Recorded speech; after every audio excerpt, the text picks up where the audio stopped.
Hello, my name is Chris Jacobs. I'm here at Ingersoll Rand's North American Solutions Center in Madison Heights, Michigan.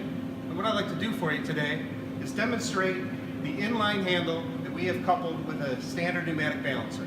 This is an all pneumatic setup.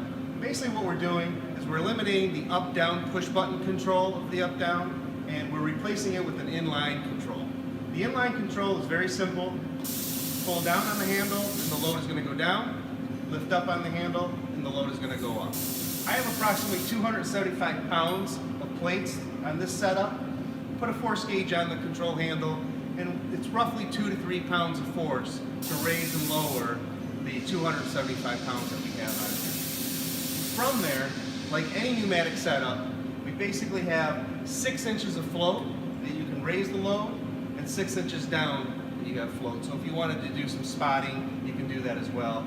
And like I said again, once you let go, you can always go back to the inline handle for your down and your up control.